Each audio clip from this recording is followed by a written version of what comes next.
আরে কি হচ্ছে এগুলো আইপিএল এর মধ্যে? আইপিএল এর ইতিহাসে এমন ঘটনা এত ডিপলি ভাবে কোনোদিনও ঘটেনি। আরে যেসব প্লেয়ারের নামে আমরা তাদের টিমকে চিনি, যাদেরকে বাদ দিয়ে সেই টিমের কথা আমরা কল্পনাও করতে পারি না, এখন এমন পরিস্থিতি হয়ে গেছে সেই সব প্লেয়ারের উপর তাদের টিম আর ভরসা করতে পারছে না। আইপিএল 2026-এর মিনি অকশনে আগেই তাদেরকে রিলিজ করে দিচ্ছে। তাহলে চলো ঝটপট জেনে নি ঠিক কোন কোন বিগ প্লেয়ারদেরকে তাদের টিম আইপিএল 2026-এর মিনি অকশন আগে রিলিজ করে দিয়েছে। প্রথমে শুরু করি আমার ঘরের টিম মানে কলকাতা দিয়ে।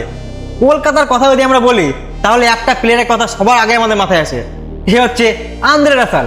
কলকাতা মানে আন্দ্রে রাসেল, আর আন্দ্রে রাসেল মানে কিন্তু কলকাতা। সে আন্দ্রে রাসেলকে কলকাতা কিন্তু রিলিজ করে দিয়েছে।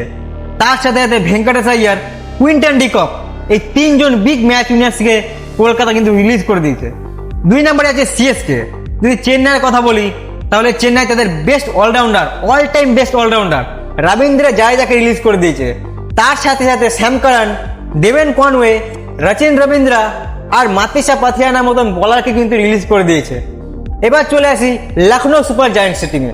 লখনৌ সুপার জায়ান্টস তাদের টিম থেকে শার্দুল ঠাকুর, ডেভিড মিলার আর রবি বিষ্ণোই, এই তিনজন বড় খেলোয়াড়কে কিন্তু রিলিজ করে দিয়েছে।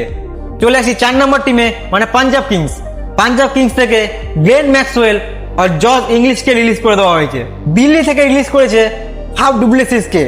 এরপরে চলে আসি জিটিতে মানে গুজরাট টাইটান্স থেকে রিলিজ করেছে সাইফান রাদারফোর্ডকে। আরসিবি থেকে রিলিজ করে দিয়েছে লিয়াম লিভিংস্টনকে। এবার চলে আসি রাজস্থান রয়্যালসে। রাজস্থান রয়্যালস তার ক্যাপ্টেন মানে সঞ্জু স্যামসনকে রিলিজ করে দিয়েছে। তার সাথে সাথে উইনেন্দু হাসারাঙ্গা মানে শ্রীলঙ্কাই বলার, তাকে রিলিজ করে দিয়েছে। এবার চলে আসি সানরাইজার্স হায়দ্রাবাদ টিমে। সানরাইজার্স হায়দ্রাবাদ তাদের টিম থেকে মোহাম্মদ শামি এবং অ্যাডাম জাম্পা এই দুজনকে রিলিজ করে দিয়েছে। এবার চলে আসি 10 নম্বর টিম মানে মুম্বাই ইন্ডিয়ান্সের উপর। না ভাই, মুম্বাই ইন্ডিয়ান্স তাদের কোনো বিগ ম্যাচ উইনার্সকে কিন্তু রিলিজ করেনি, কারণ তারা জানে আরে এক বছর তো উল্টোপাল্টা হয়ে যেতেই পারে, কেউ ফর্মে নাই থাকতে পারে, তাই বলে কি তাকে রিলিজ করে দেবো? সেটা কখনোই কিন্তু হয় না। এবার তোমরা বলো, এই সমস্ত টিম এইসব বড় বড় প্লেয়ারদের রিলিজ করে কি ঠিক করেছে?